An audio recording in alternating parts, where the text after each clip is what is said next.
How's it going, everyone?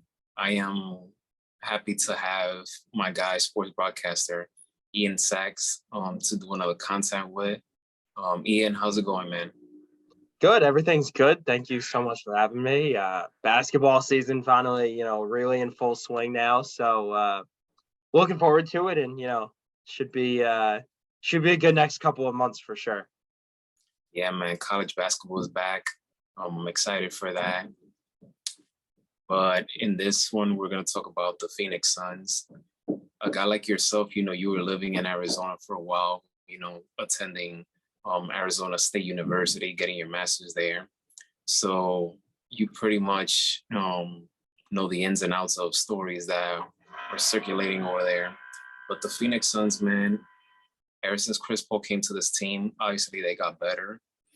Um, the Suns should have won in 2021 against the Bucks. They were up 2-0, and the way things were looking, it looked like they were going to, but it didn't. And then last year they should have beaten Dallas, but I still don't understand what the hell happened in Game 7 against the Mavs. It just did not look like the Phoenix team that we were accustomed of seeing performing. So my question to you is, where do you see this team this season? I know it's early on in the season and they're playing great basketball, but where do you see them? Because obviously Golden State is the defending champs, and yes, they're struggling, but you still don't want to count them out. A healthy Clippers team can do some damage. Same thing with Denver. So where do you see Phoenix? Like, where are they right now? When you look at the Western Conference standings, first, just to start it off there, it's so packed throughout the conference, but especially at the top there. I think I was looking at it after last night's games, and 1 through 5 were separated by maybe a game or two. The Suns right there in the mix, and I think that is a credit to the NBA for how much balance there is.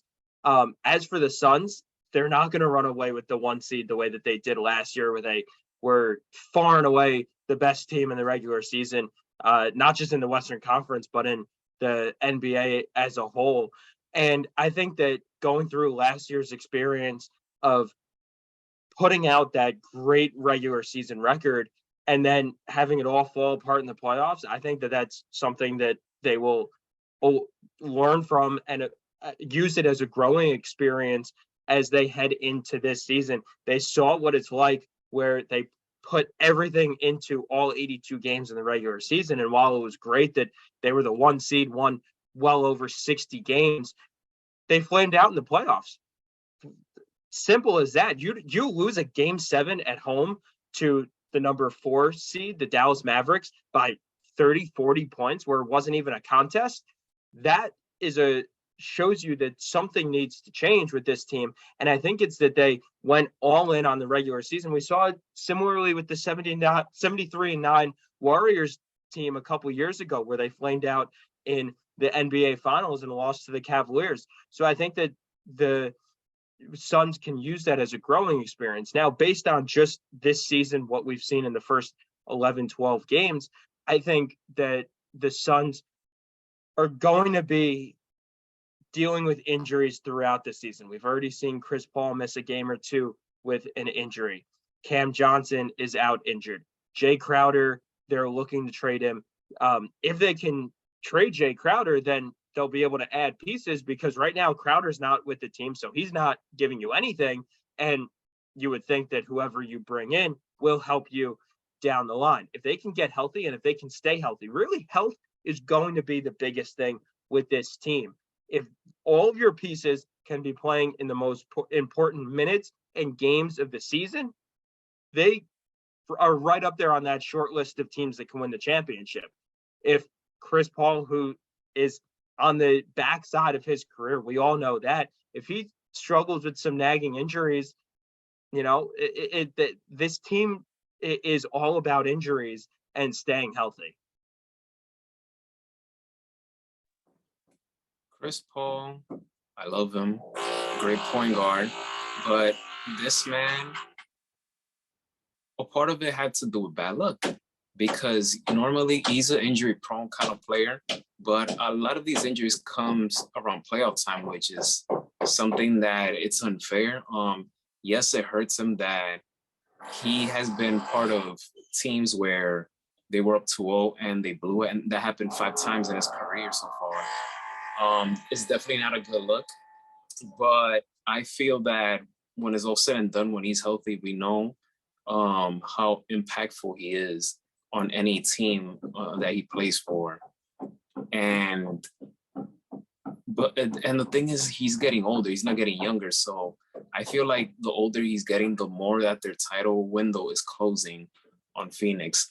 But I do feel that in order for Phoenix to go far, 2 things need to happen.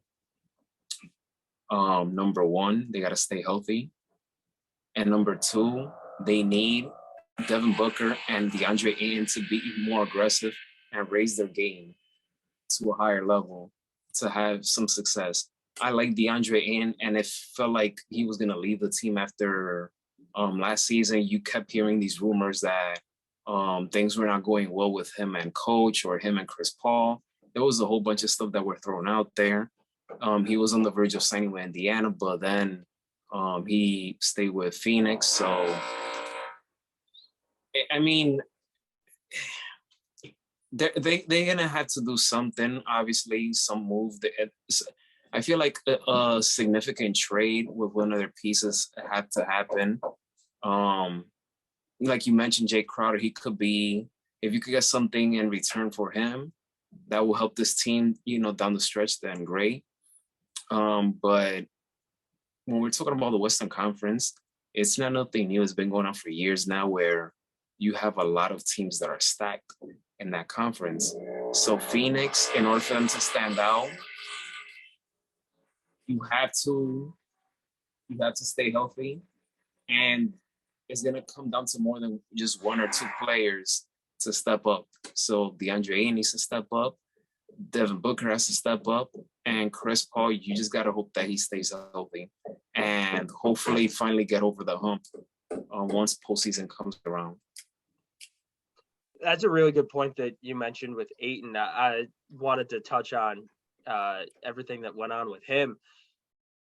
He was a free agent a restricted free agent in the offseason, and it seriously looked like he was going to leave the team. As you mentioned, he got that qualifying offer from Indiana, and all of that surrounding the team in the offseason. It was not a typical offseason for Phoenix. It seriously looked like there was a decent chance that everything was going to be blown up and that the Suns, as we know it, was not going to continue for the 22-23 season. When he re-signed, that was a signal not only to the organization, but to the fans as a whole of, okay, we still have a chance to win a championship with this core. The time is right now. And I think everyone in the Valley realizes that. As we've talked about, Chris Paul is getting older. Ayton is right now, and Booker are right. Both of them right now are in the prime of their careers. This is the time for Phoenix to win a championship.